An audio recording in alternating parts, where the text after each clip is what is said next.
warahmatullahi wabarakatuh. Halo teman-teman semuanya, perkenalkan nama saya Adelia Gita Dewi Tifati.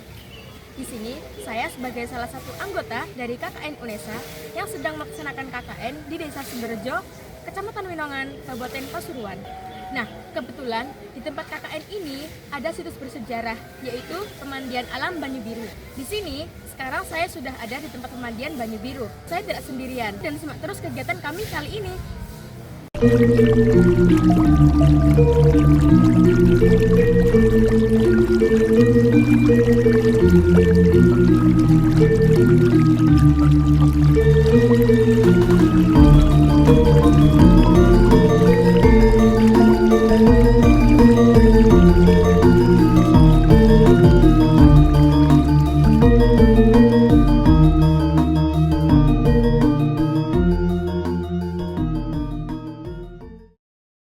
Assalamualaikum Bapak. Sebelumnya perkenalkan saya Adelia Gita. Saya di sini sebagai mahasiswa KKN yang sedang KKN di Desa Sumberjo yang kebetulan berdekatan dengan Banyu Biru ini. Di sini saya dengan Bapak siapa namanya? Pak Subandi. Bapak Subandi. Di sini Bapak Subandi sebagai Sekarang sudah pensiun masa PNS-nya. Sekarang saya di sini tuh tetap menjalani juru kunci. Sebagai juru kunci Sebagai juru kunci pemandian Banyu Biru. Jadi di sini kan katanya di sini ada situs bersejarah Pak di Pemandian Alam Banyu Biru ini. Nah, kami mahasiswa KKN ingin tahu Pak bagaimana sejarah dari Pemandian Alam Banyu Biru ini. Bisa diceritakan Pak Bandi ngoten? Bisa. Monggo. Nah, ini sejarahnya gini. Itu yang saya ceritakan goncangnya Majapahit. Adanya goncangnya Majapahit, akhirnya adanya pemandian ini. Nah, dulu asalnya itu karena gonjangnya Majapahit di waktu itu, karena gara-gara kedatangan pedagang dari Semenanjung Arab waktu itu, terus masuk ke kerajaan Majapahit, itulah gonjangnya Majapahit. Ada salah satu mengikuti agama Hindu Buddha, sebagian mengikuti agama baru Muslim. Makanya Raja tahu itu, terus disuruh cari tempat di sebelah selatan kota Pasuruan. Ketemunya di terengnya Gunung Tengger Bromo. Baru kerajaan Majapahit itu boyong, khusus umat Hindunya boyong, terus jalan. Makanya banyak peninggalan-peninggalan. Karena dulu boyong tidak ada kendaraan, akhirnya jalan berhenti pertama di daerah Mendit, Malang. Nah, di situ juga meninggalkan dua prajurit. Peninggalannya di sana itu Watu Angkat atau Watu Junjung. Terus jalan lagi ke arah utara timur, berhenti lagi di Singosari. Di Singosari juga meninggalkan seseorang yang ahlinya bikin arca-arca. Peninggalannya Ken Dedes. Terus jalan lagi, karena di sini dulu itu hutan besar, sampai ke arah selatan 1 kilo itu masih hutan. Adanya sungai tidak terpakai ini, akhirnya kerajaan Majapahit berhenti di sini itu lama, bertahun-tahun di sini. Nah, waktu itu terus mandinya dibagi dua. Sini para raja mandi di sini, putri raja mandi di sungai sebelah. 500 meter dari pagar pemandian ini. Ada seperti kolam kecil itu peninggalannya. Sekarang dibuat mandinya masyarakat dengan cuci-cuci baju, terus pengairan sawah. Nah, di sini yang berkuasa 2 orang, yaitu antaranya Mbak Tombro sama Mbak Keput tadi itu babat alat di daerah sini karena mendekati sungai tidak terpakai ini. Nah, kalau Mbak Tombronya itu sama Mbak Kebut itu prajurit semuanya, tapi kegiatannya beda-beda. Kalau Mbak Tombronya itu orangnya petani, bawaan dari Majapahit 2 ekor kerbau di sini.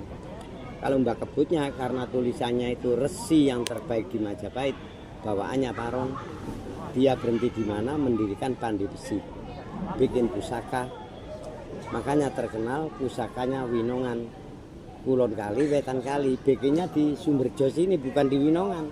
Yang tercantum tulisannya itu kecamatannya Winongan, Kecamatan Winongan. Nah, terkenal pusakanya ya di Banyu Biru ini, bukan di Winongan. Nah, habis itu lama-kelamaan banyak orang cari pusaka. Akhirnya keturunan dari Mbak Tombro ini, anak cucunya, banyak yang mendekati Winongan. Karena nanti kalau bikin minta pusakanya mbaknya ya diambilkan, suruh berhenti di Winongan. Nanti diambilkan terus diberikan ini garapan milik mbah saya. Kalau mau ini bikinan saya. Jadi bikinannya sendiri ditunjukkan, dinamakan Joko Untuk.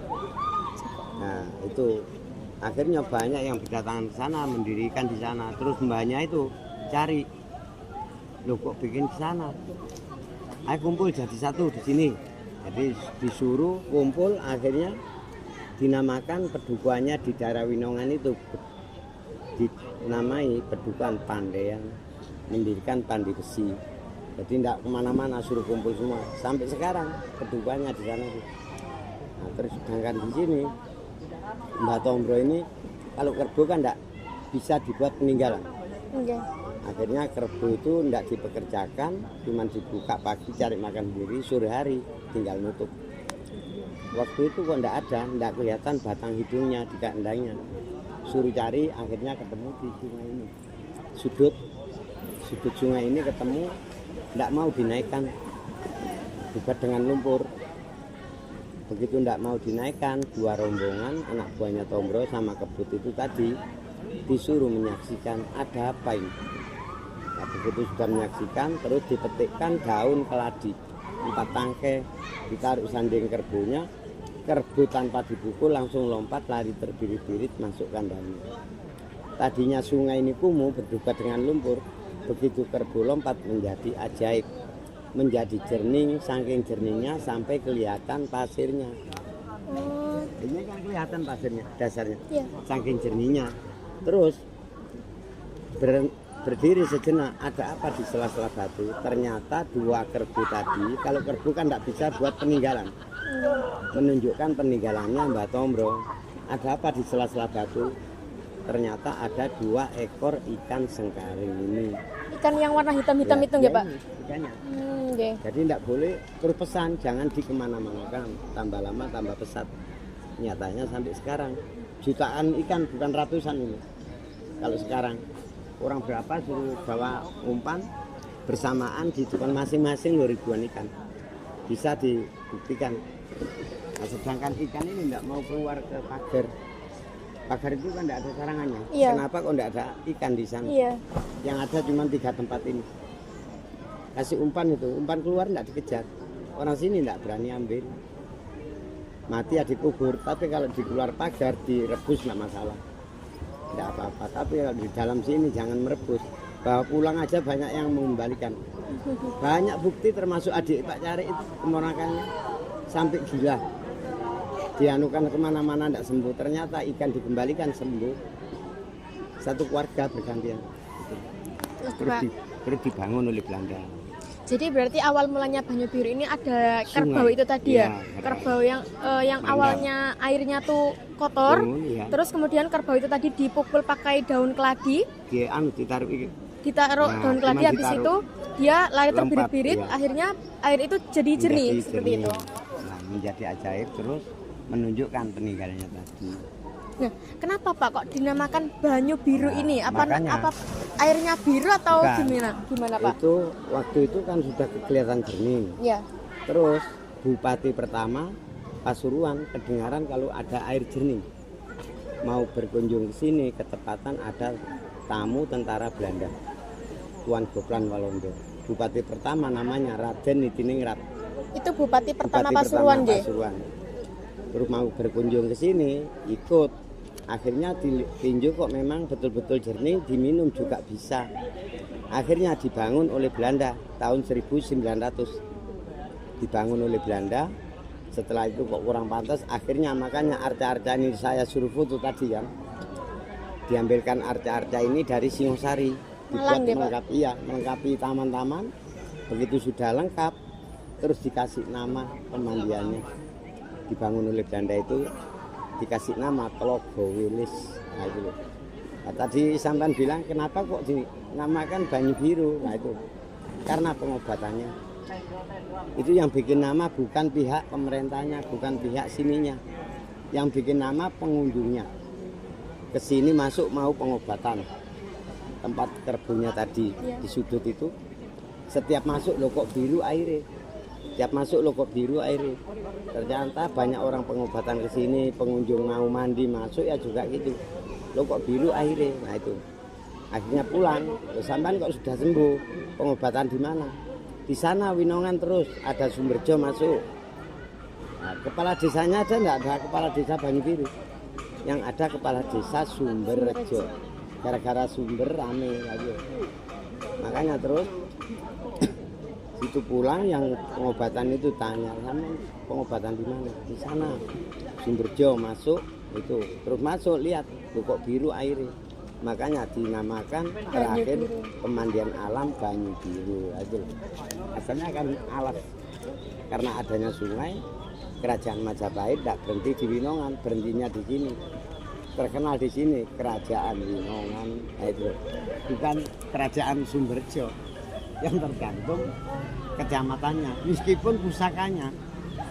Itu makanya sekarang di Winongan sana ada Mbah Untuk, itu anak cucunya Mbah Kebut.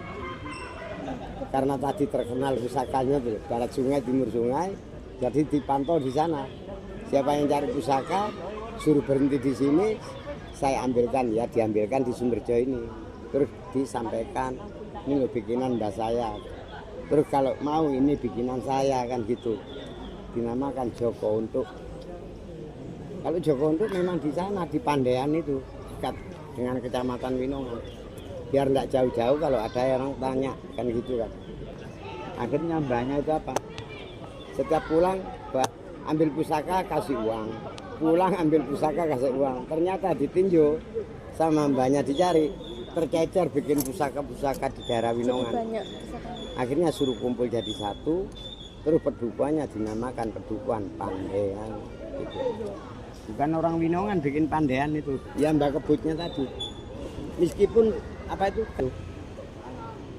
Kera-kera tadi itu juga memang itu sekti-sekti. Makanya ya Kera di Belanda, mana nggih, Pak? ya kera itu kan miliknya Mbah Tombronya. Selain kerbau bawa rawatan kera ribuan kera. Karena adanya Jepang masuk, Belanda pulang itu. Arca-arca ini diputuskan, dirusak mau dihancurkan biar nggak ada apa itu peninggalannya Belanda gitu loh. Makanya banyak yang putus. Terus akhirnya itu lah kesini tuh kera-kera itu sudah lari berlarian takut dimatikan sama Jepang. Larinya jadi 3 kelompok. Nggak tahunya 3 kelompok itu bikin pedukuhan desa lain. Iya, terus suruh cari, kalau nggak ada, cari ke daerah Jeladri. Di sana itu ada desa Jeladri. Ketemu 1 kelompok. Waktu itu tempatnya di hutan. Mau hujan, makanya sekarang di sana dinamakan pedukuhannya Mendung. Sampai sekarang pedukuhan Mendung, tempatnya kera yang pertama. Baik, Pak. Tinggal 2 kelompok. Akhirnya disuruh cari lagi, ketemu di daerah Winongan, Bandaran. Kembali, ketemu di mana? Di Bandaran Winongan. Loh kok bisa 2 desa? Iya, tadinya mau nempat di Bandaran karena ada Mbah Soleh Semedi pindah ke barat sungai. Lah barat sungai itu Winongan, timur sungai Bandaran, kan gitu. Makanya diambil entrengnya sekarang itu Mbah Semendi. Padahal itu Mbah Soleh, Porowali itu. Karena gara-gara kera tadi menjadi Mbah Semendi. Nah, pindahnya ke barat sungai, di situ ada tanah munduk. Dinamakan Gunung Puyo, belakang Winongan itu. Oh, itu ada gunung di situ, Pak? Iya, dinamakan Gunung Puyo. Itu Saya yang kasih nama. Gunung yang di belakang ini, Pak? Tidak. Bukan, di Winongan. Baratnya Semendi itu, barat sungai ada tanah munduk. Sekarang banyak orang pinter karena keramat tempatnya kera tadi dibikin kuburan. Padahal di sana saya tinjau tuh tidak ada kuburan dulu. Cuman ada pohon apa tuh tenggulung sama kesambi. Karena sekarang banyak orang pinter karena keramat, tempatnya keranya loh, keramat. Apalagi baik kan gitu kan. Terus cari lagi ketemu di daerah tetangga desa Umbulan. Makanya di sana itu ada daerah Ketonggo. Tempat kera-keranya Mbak Kebut tadi, Mbak Tombro. Jadi 3 kelompok. Itulah asal mula Banyubiru. Asalnya tadi itu hutan, adanya sungai tidak terpakai gara-gara gonjangnya Majapahit yang saya ceritakan. Asalnya sungai menjadi Telaga Wilis, terus terakhir menjadi pemandian alam Banyubiru gara-gara pengunjungnya. Baik. Iya. Terus untuk ikan-ikan di sini itu juga ikan apa namanya tadi Pak? Ikan sengkaring. Ikan sengkaring. Nah itu ikannya tuh juga tiba-tiba ada atau memang bawaan atau gimana nih Pak? Kan bawanya tadi kan kerbau itu kan tidak bisa dibuat peninggalan. Iya. Akhirnya merendam kerbau di sungai sini. Tadinya kan kumuh tidak kelihatan. Iya. Begitu ditaruh daun tadi, kerbau lompat lari terbirit-birit masuk kandangnya. Terus muncullah itu. Menjadi ajaib, menjadi jernih, suruh lihat ada apa di sela-sela batu. Ternyata sudah ada peninggalannya. Oh tiba-tiba ada ikannya Ya, seperti itu. Terus pesan jangan dikemana-manakan. Kemana-mana. Tambah lama tambah pesat. Nyatanya itu tidak ada sarangannya kok tidak mau keluar ikannya. Gitu loh. Terus Baik. apalagi yang ditanyakan monggo. Terus kemudian ini Pak, kalau arca-arca ini kan datangnya dari Singosari Malang Ambil, ya. iya. Nah untuk ini Pak, pohon yang di belakang itu Pohon kenapa? Ya kenapa kok ditutupi dengan kain? Ada Nah, apa itu nih Pak? Gini ceritanya gini ya. Kalau di mana-mana tempatnya kerajaan itu kan pasti ada hitam putih. Sebetulnya itu supaya menghindari orang yang tidak sopan, mengurangi orang yang tidak sopan. Karena apa? Di bawah banyak orang lesehan, tua-tua, di atas naik. Apa sopan Pak? Di bawah ada orang tua-tua, iya kan? Nggih, mboten sopan. Kan tidak sopan. Akhirnya kita batasi dengan kain hijau. Karena sesuai dengan mayoritas ini kan orang muslim. Padahal ahli waris Majapahit orangnya muslim. Anaknya Raden apa tuh? Brawijaya itu. Raden Patah itu kan muslim. Nggih. Nah itu ini Hindunya keluar, Raden Patah masuk, mendirikan muslim lambat laun tapi pasti di kerajaan itu. Itu mayoritas Islam Ya, guys. sekarang mayoritas Islam. Kemudian berarti di belakang itu, di belakang pohon itu ada makamnya Mbah Tombro, nggih. Iya. Mbah yang menemukan Ya, iya, pemandian, Babat Alas. nggih, Babat Alas. Prajurit itu. Iya. Terus kemudian Pak, apa di sini kan peninggalan kerajaan nggih. Apa ada mitos-mitos Pak di pemandian Banyu Biru ini? Kalau mitosnya sih tidak ada, cuman tadi loh ikannya kan Oh, tidak boleh dikemana-manakan. iya. Banyak orang mengembalikan ikan, itu banyak bukti, bukan orang lain, termasuk ya saudaranya Pak Cari ini sampai gila dibawa kemana-mana tidak sembuh. Satu keluarga ambilnya kecil karena senang ditaruh di jeding.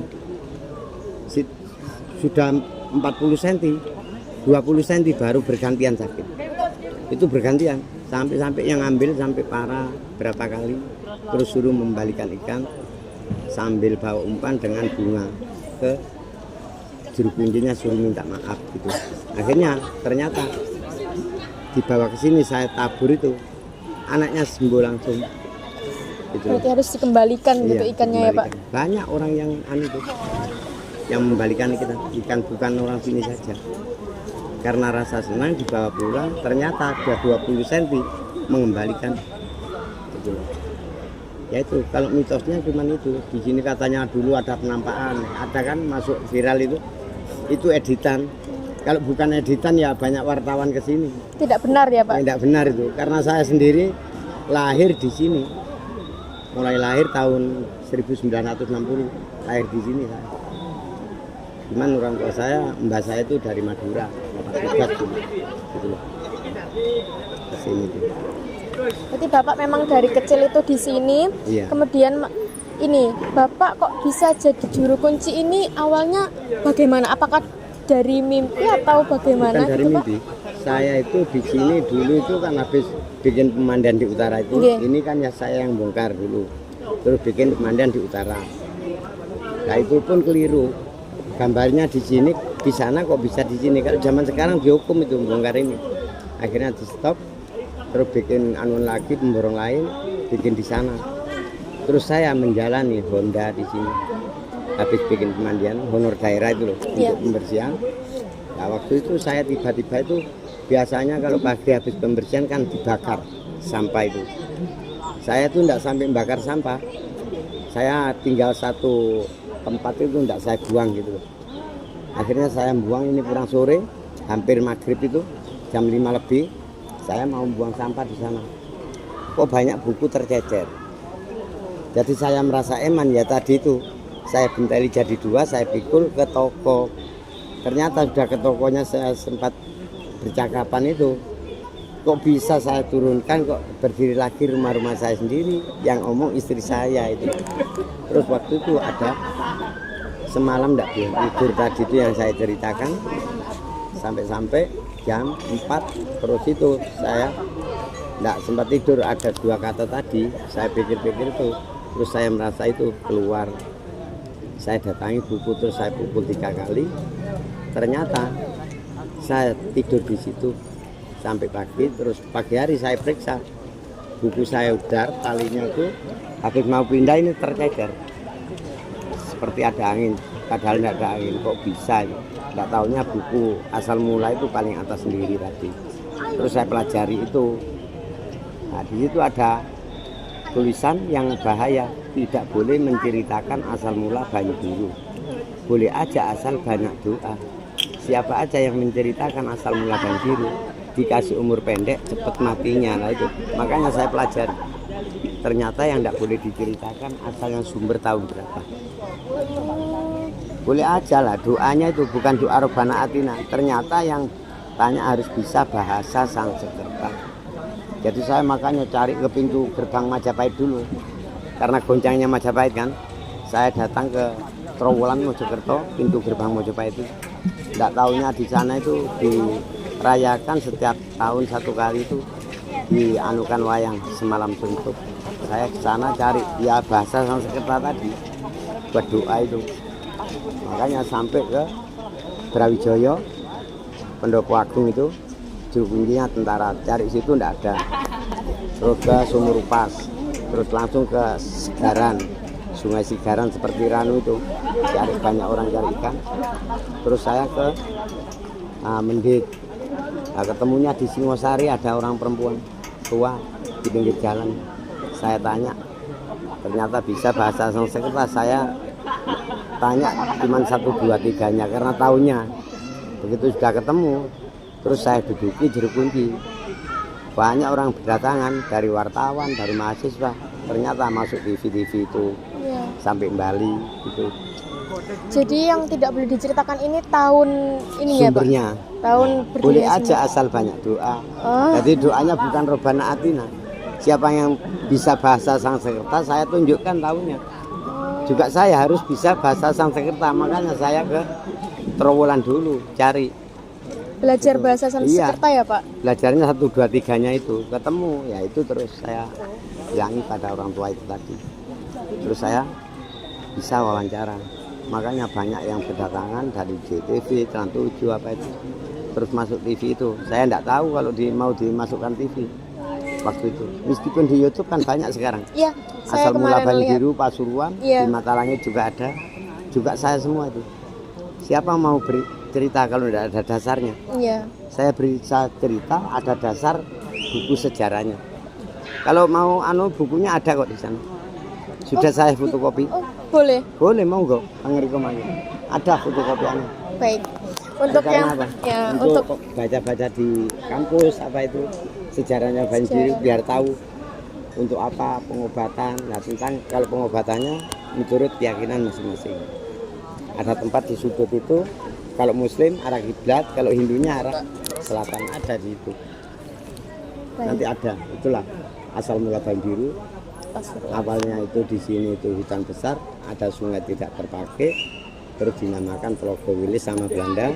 Terakhirnya pengunjungnya yang kasih nama, makanya itu tadi sampai ke Jakarta kemana aja pemandian alam Banyu Biru, gara-gara yang pengobatan dengan pengunjung tadi. Masuk loh kok biru airnya, lah itu apa? Itu jadinya menjadi pemandian alam Banyu Biru. Baik, untuk yang terakhir ini harapan Bapak sebagai juru kunci di sini untuk Banyu Biru, harapan baik untuk Banyu Biru di sini seperti apa? Kalau saya harapan baik itu kiranya Banyu Biru terus tetap jaya, asal melanjutkan perjalanannya sejarah ditetapkan. Nanti saya bisa menggantikan pada orang lain. Biar dipelajari dulu, biar tidak punah, biar ada penerusnya. Nah, penerusnya nanti kalau penerusnya itu tidak saya kasih pelajaran itu, saya kasih bukunya, suruh belajar dulu. Nah, mau cerita gimana? Nah, nanti tempat-tempatnya kan tidak bisa namanya itu ngawur ya. Nanti di Dikbud ada kok di mana-mana debut secara Banyu Biru ini ada bukunya. Makanya saya enggak berani keluar dari buku cerita. Gitu loh. Harapan saya ke depannya itu harus tetap jaya. Baik, mungkin cukup sampai situ saja nggih wawancaranya karena mungkin sudah jelas Bapak paparkan. Saya ucapkan terima kasih banyak atas penyampaian yang telah Bapak berikan. Saya izin pamit. Wassalamualaikum warahmatullahi wabarakatuh. Waalaikumsalam warahmatullahi wabarakatuh.